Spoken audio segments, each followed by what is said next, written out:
Salam Soul Sisters, welcome to another episode of the Whole Self Sister channel. I'm Rahil and I am on a journey of self-discovery. So if you are on a similar journey and you don't want to go through it alone, let's do it together. Press the subscribe button so we can be friends.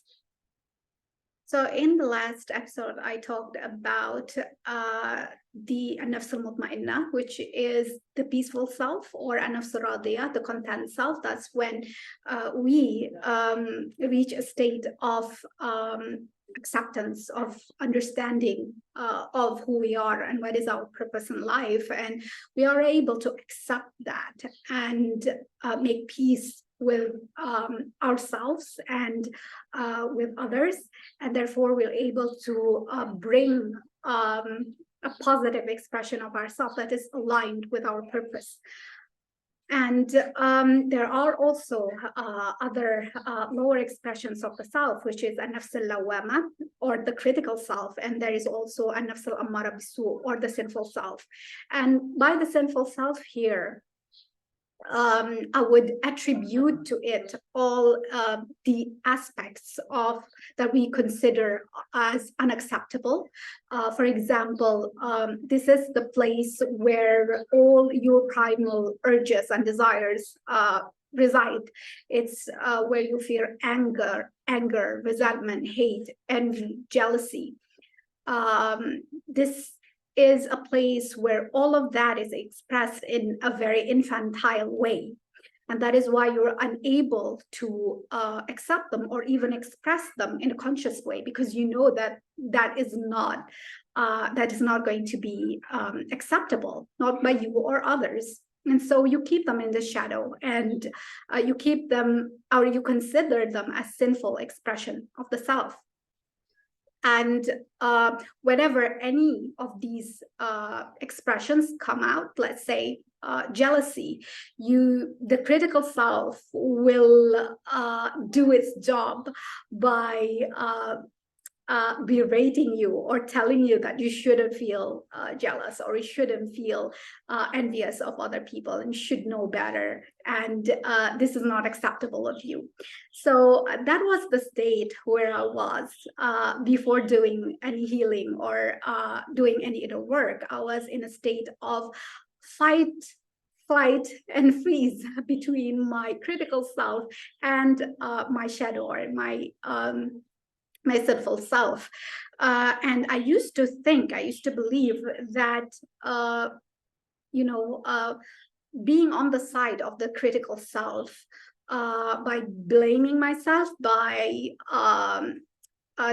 denigrating myself or desecrating myself, was the right way to do my jihad. Because we as Muslims believe that there is jihad asghar, which is fighting our own sinful desires. And so I thought that by being on the side of the critical self, I was actually on my way to reaching the level of an-nafs al-mutma'inna. However, now I know that you cannot reach peace through self-blame or self-contempt or self-denigration. That is not possible, because peace only occurs when you are accepting who you are, when you can see yourself with no filters, with no biases of right or wrong or good or bad. It's just seeing what it is and then working your way through it. So you're not in a state of fight within yourself. A lot of us make ourselves the enemy. So you're fighting your own self-expression, and that's why you're unable to bring forth a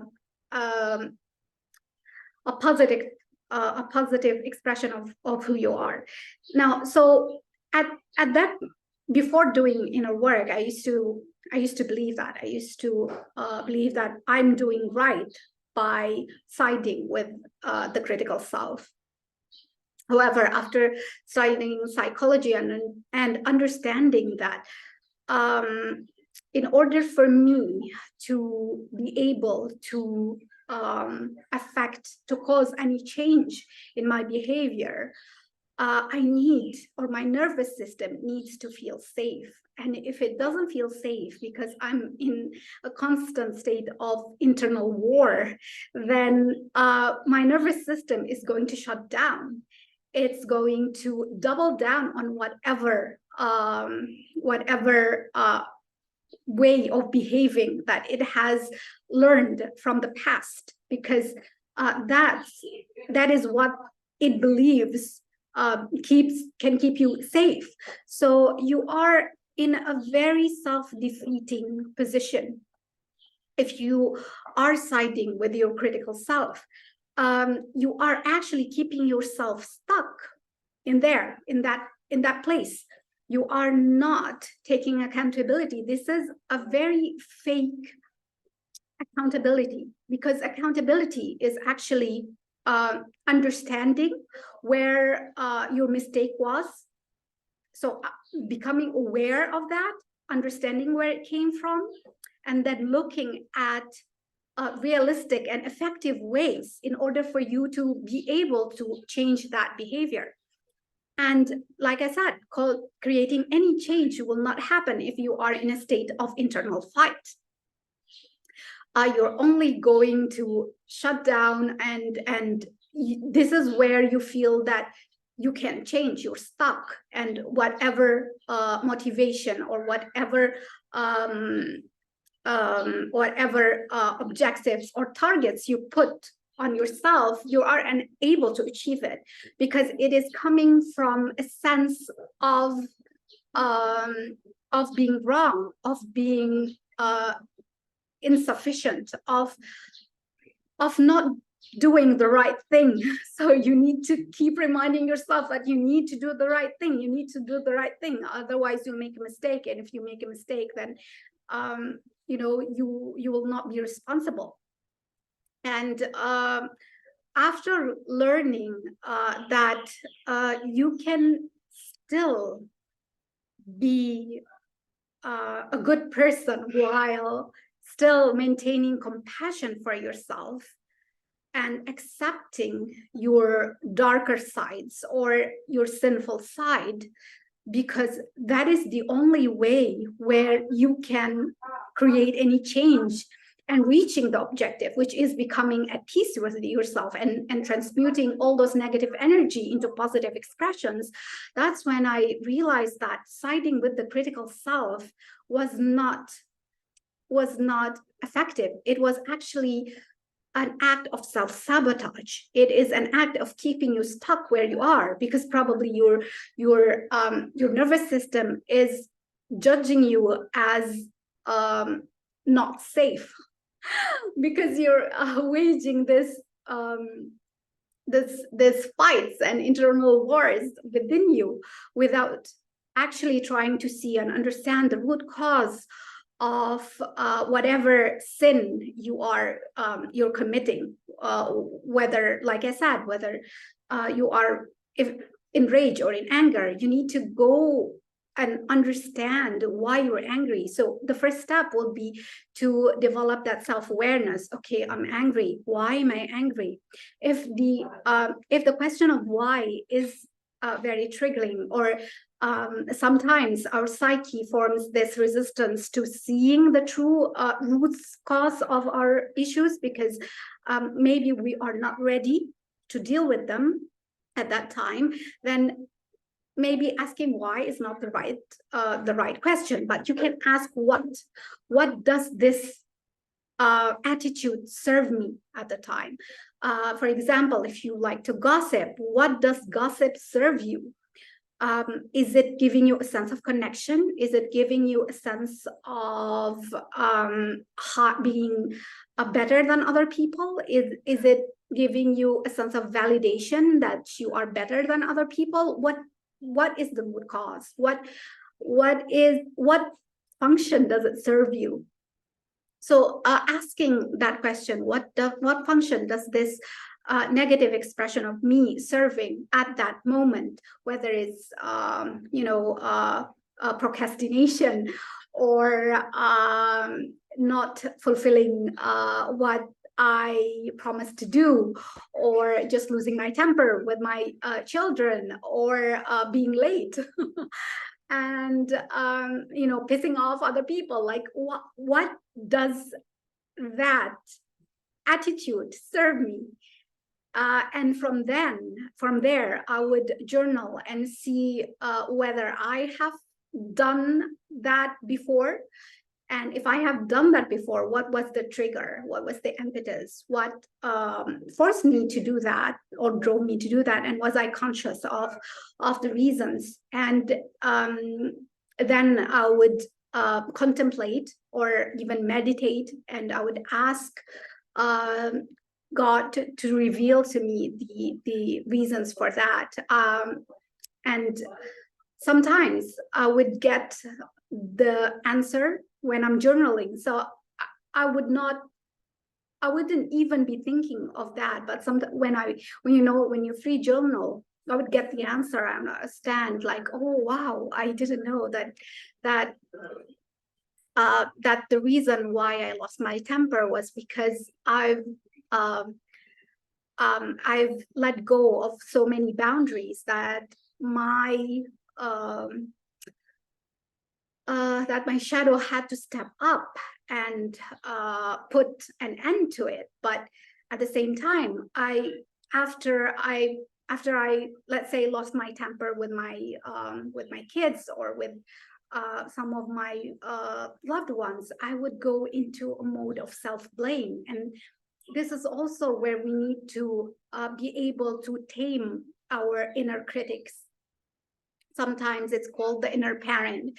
So in here, we need to understand that the purpose of both the inner critic and the let's say the inner saboteur, the sinful self, is actually to protect you. But if you are unable to give that sense of safety within yourself, and you are in a constant war between these two sides, then you'll never reach that state of being at peace or nafs mutmainna. And even after doing healing and inner work, shadow work, and going to therapy and all of that, I was able to reach that level of feeling at peace and understanding the reason why everything happened in my life, and what part of me that needed healing. There were also moments where everything was going fine, and then I would just revert to a state of being very hyper vigilant of everything, and telling myself, everything is going okay, let's just not do something wrong. And if, for example, I need to be doing something, I will be telling myself like, okay, you please make sure that you don't screw this one up, and you knew better, so you should do better, and all of that. And then I just realized that, oh my God, that is another layer of the inner critic. So even though I wasn't in a state of constant self-blame, I was not feeling any type of mental anxiety anymore, but that sense of needing to get it right, and not making any mistakes, is also coming from that inner critic. And only then when I was able to name it as, okay, this is the self-blame, this is my inner critic acting out, and then calming that inner critic, and making sure that I understand what I need to do, and I won't be able to push my way by being hard on myself.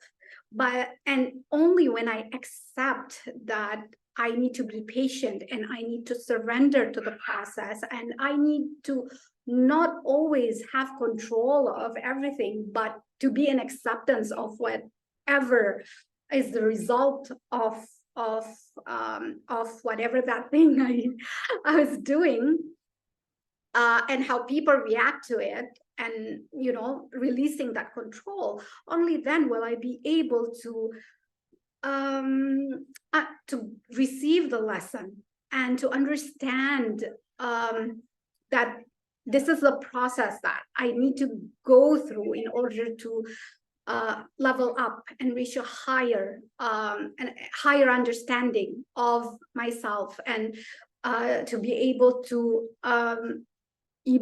build my emotional capacity as well and soothe my nervous system at the same time.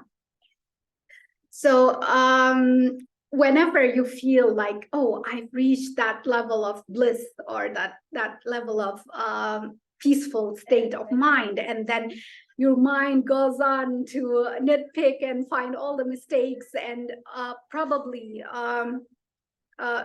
do some actions of, self-sabotaging your effort at becoming peaceful and blissful and content with your own life.